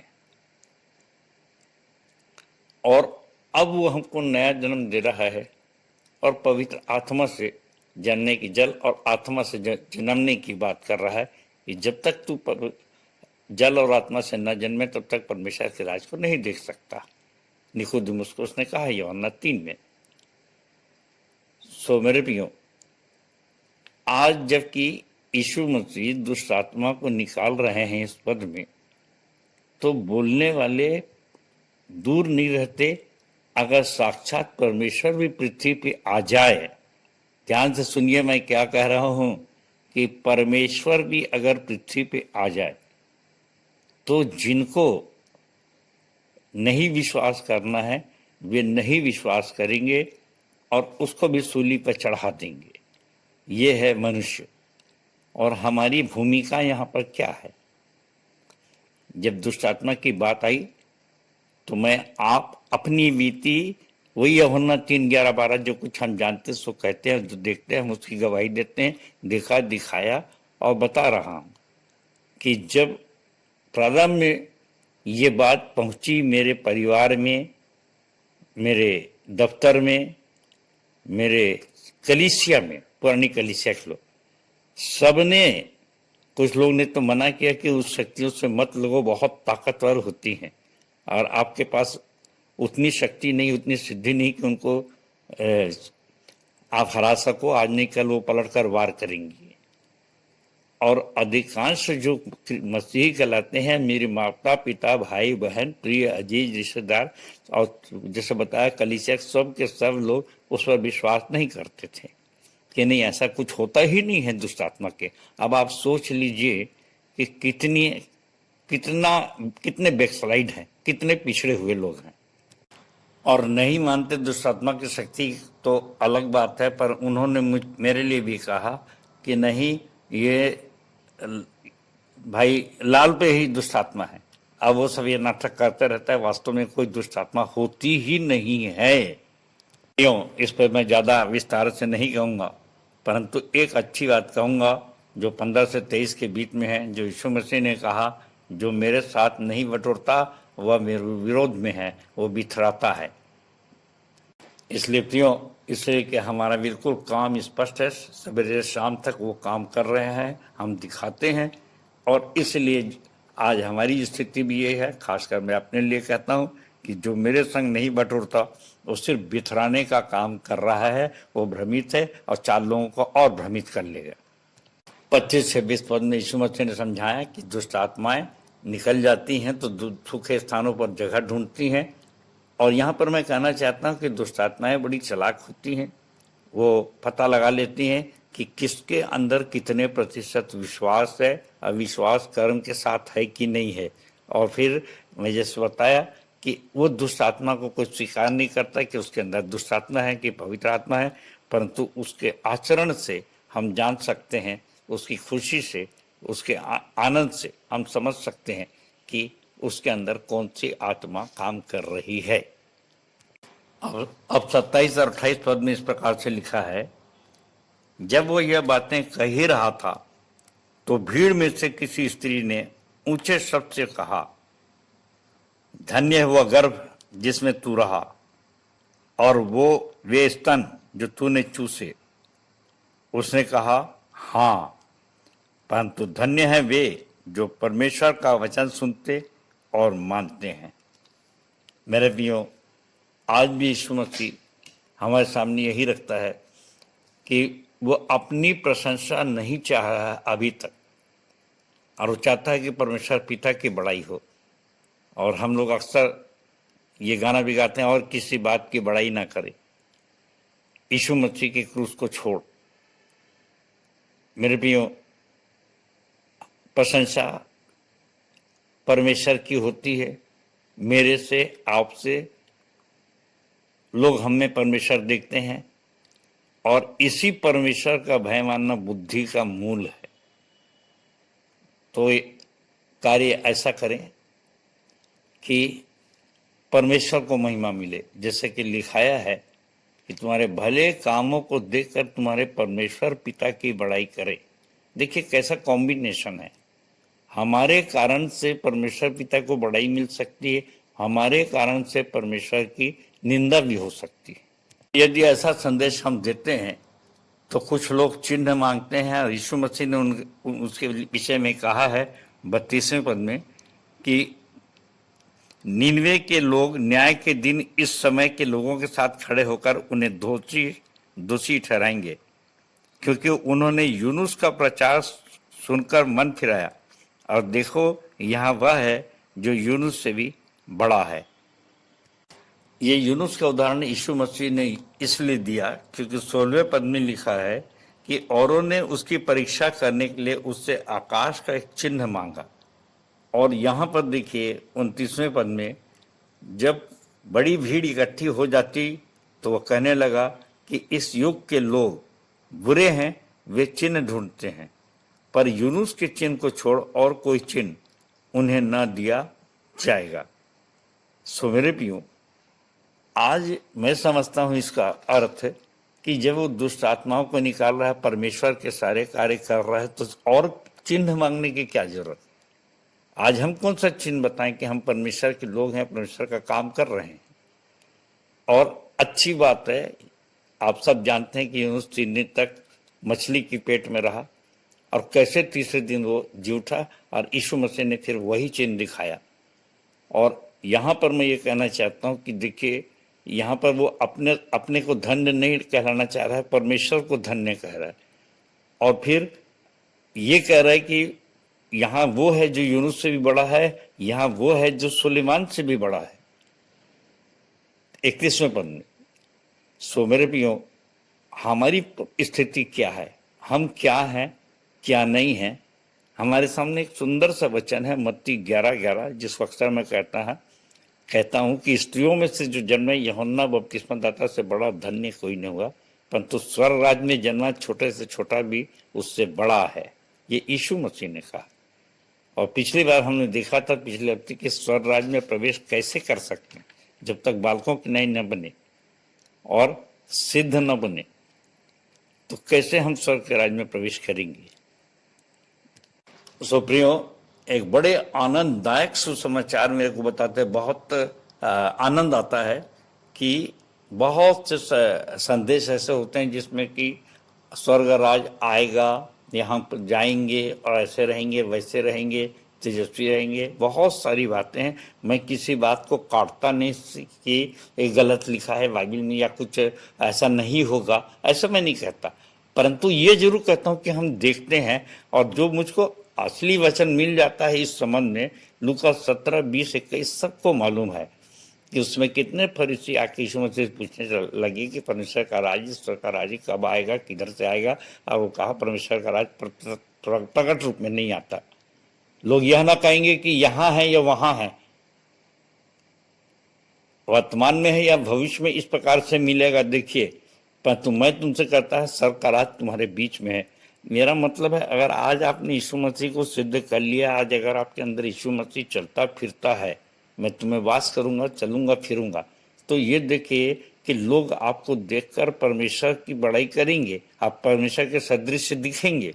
जैसे इफिसियों 5:1 में पौलुस कहता है कि परमेश्वर के सदृश्य बनो। और कैसा लगता है, मत्ती 5:48 नहीं भूलना चाहता, जहाँ कहता है जो सिद्ध बनो जैसा तुम्हारा परमेश्वर पिता सिद्ध है। तो पहले ही से आप हाथ जोड़ दिए कि हम नहीं बन सकते जैसे परमेश्वर पिता सिद्ध है। अरे तो फिर लिखा है क्यों? अरे यीशु मसीह चाहेगा तो क्यों नहीं बन सकते भाई। इस प्रकार से एक दृढ़ विश्वास होना चाहिए और वैसे काम करो। हाँ, आलोचना तो बहुत होगी, आपके प्रिय अजीज ही आपसे मुकर जाएंगे।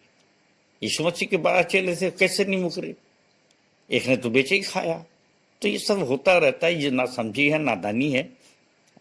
परंतु हमको दृढ़ रहना है अपने आप में कि हम स्वर्ग राज्य में जन्मे हैं और स्वर्ग राज्य में हम चलेंगे। और निश्चित रूप से वो हमको यूहन्ना बपतिस्मादाता से भी बड़ा बनाएगा। और ऐसा समझ करके बालकों के नहीं सीखें और सयानों की तरह आचरण करें, तो निश्चित रूप से हम स्वर्ग राज्य में हैं। और आगे भी जो परमेश्वर हमारे लिए रखा है, जगह तैयार कर रखा है। यीशु मसीह से कहा, मैं जाता हूँ कि तुम्हारे लिए जगह तैयार करूँ कि जहाँ मैं रहूँगा वहाँ तुम रहोगे। तो निश्चित रूप से हम वहाँ पर रहेंगे। सो इन्हीं विश्वास के साथ परमेश्वर आप सबको आशीष दे। ऐसे आचरण करिए और आलोचनाओं की चिंता मत करिए आपको तो सवेरे शाम तक अपना वो काम करना है और उससे आपकी परमेश्वर की संगति आपके साथ बनी रहेगी। परमेश्वर अपने वचन के कहे जाने पर आशीष दे। सबको जय मसीह की, जय मसीह की और जय मसीह की। धन्यवाद। हम अपने संचालक जी का बहुत बहुत धन्यवाद देते हैं, जिनके द्वारा वचन की गहराई को समझने पाते हैं।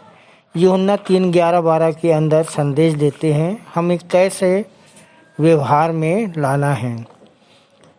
आज हमने सीखा दुष्ट आत्मा बहुत चालाक होती है, जानती है किसके अंदर कितने प्रतिशत विश्वास है और विश्वास कर्म के साथ है कि नहीं। सामने वाले के आचरण से हम जान सकते हैं कि उसके अंदर कौन सी आत्मा है। यीशु मसीह भी अपनी प्रशंसा नहीं बल्कि परमेश्वर की बड़ाई चाहते हैं। हमारे आचरण से ही परमेश्वर की निंदा और बड़ाई होती है। जो मेरे साथ नहीं बटोरता मेरे विरोध में है, वह बिथराता है, भ्रमित है और 4 लोगों को और भी भ्रमित कर लेता है। इसलिए सिद्ध बनो जैसा तुम्हारा परमेश्वर पिता सिद्ध है। विश्वास दृढ़ रखो, यीशु मसीह हमें भी सिद्ध करेगा। सुंदर संदेश के लिए पुनः हम अपने संचालक जी का धन्यवाद देते हैं। तालियां।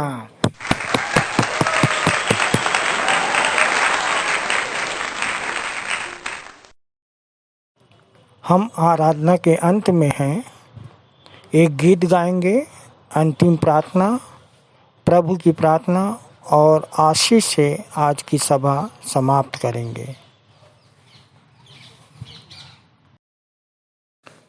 अंतिम गीत गाने के लिए अमन गाना गाबो से 22 नंबर निकाल लेंगे, तुम तो मसीहा मोरी आँखों के तारे।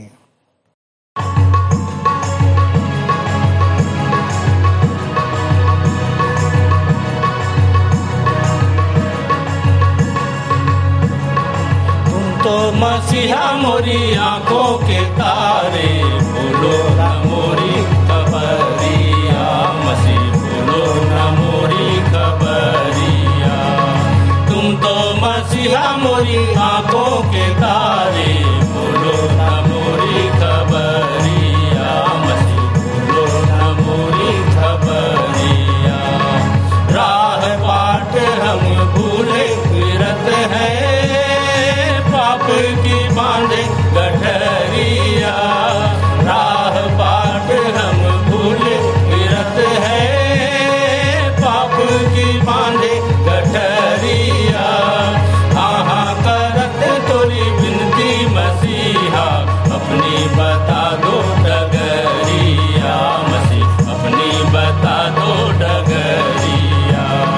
तुम तो मसीहा मोरी आंखों के तारे, बोलो ना मोरी खबर।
अंतिम प्रार्थना में जाएंगे और प्रार्थना में अगुवाई सहायक सह आचार्य भाई वीरेंद्र साहू करेंगे जो गनियारी से हैं।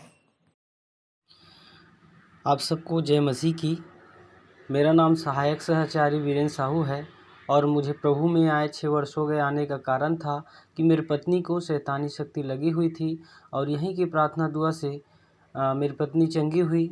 तब से मैं और मेरा पूरा परिवार प्रभु में बने हुए हैं और जैसे हम बचे हैं औरों को बचाने का काम करते हैं। आइए प्रार्थना करें, हाथों को जोड़ें, आँखों को बंद करें, अपना ध्यान परमेश्वर की ओर लगाएं। हे महान सामर्थी दयालु पिता, स्वर्ग और पृथ्वी के सृजनहार, प्रभु जी पर धन्यवाद के साथ आपके प्रिय पुत्र हमारे उद्धारकर्ता प्रभु यीशु मसीह के नाम से आपके चरणों में आते हैं। धन्यवाद देते हैं पिता आज की आराधना के लिए जिसमें हम आपकी दया से उपस्थित हो सके। पिता आशा करते हैं हमारी प्रार्थनाएं, गीत, संगीत, संदेश, भेंट, गवाहियाँ व नए विश्वासियों से परिचय आदि आपको भाया होगा। कृपा करके इन्हें सुखदायक सुगंध के रूप में ग्रहण करें। आगामी सप्ताह के लिए आशीषित करें कि सुने गए आत्मिक संदेश से हम मसीह की समानता में बदलते जाएं कि लोग हमें यीशु की शोभा व मसीह की सुगंध पाकर मन फिराने वाले हो सके और आपके नाम का प्रचार प्रसार हो सके। प्रभु जी, जितने लोगों ने आज अपनी समस्याएं आपके समक्ष रखी है उनकी समस्याओं को समाधान कीजिए प्रभु जी, और यहाँ से कोई भी खाली हाथ न जाने पाए। और हम जब वचन सुनते हैं पिता तो सुनने वाले बस न बने परंतु उसमें चलने वाले हो सके। और पूरे आराधना के लिए हम आपको धन्यवाद देते हैं पिता। सारा आदर गौरव महिमा आपको देते हुए इस छोटी सी विनती को अपने उद्धारकर्ता प्रभु यीशु मसीह के धन्य और मीठे नाम में होकर मांग लेते हैं, आमीन। हे हमारे पिता, तू जो स्वर्ग में है, तेरा नाम पवित्र माना जाए, तेरा राज्य आए, तेरी इच्छा जैसे स्वर्ग में पूरी होती है वैसे ही इस पृथ्वी पर भी पूरी हो। हमारे दिन भर की रोटी आज हमें दे और जैसे हमने अपने अपराधियों को क्षमा किया है वैसे ही तू भी हमारे अपराधों को क्षमा कर और हमें परीक्षा में ना डाल परंतु बुराई से बचा, क्योंकि राज्य, पराक्रम और महिमा सदा तेरे ही हैं। आमीन। अब शांतिदाता परमेश्वर जो हमारे प्रभु यीशु को, जो भेड़ों का महान रखवाला है, सनातन वाचा के लहू के गुण से मरे हुओं में से जिलाकर ले आया, तुम्हें हर एक भली बात में सिद्ध करे, जिससे तुम उसकी इच्छाएं पूरी करो और जो कुछ उसको भाता है उसे यीशु मसीह के द्वारा हम में उत्पन्न करे। सो अब हमारे पिता परमेश्वर का प्रेम, प्रभु यीशु ख्रीष्ट का अनुग्रह और पवित्र आत्मा की शांति और सहभागिता हम में से हरेक के साथ अब से लेकर सदा काल तक होती रहे।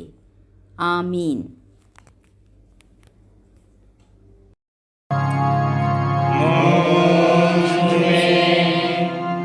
यीशु की शोभा दिखाई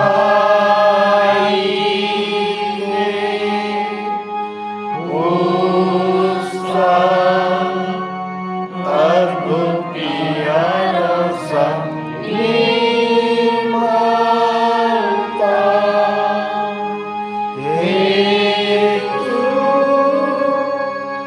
आत्मा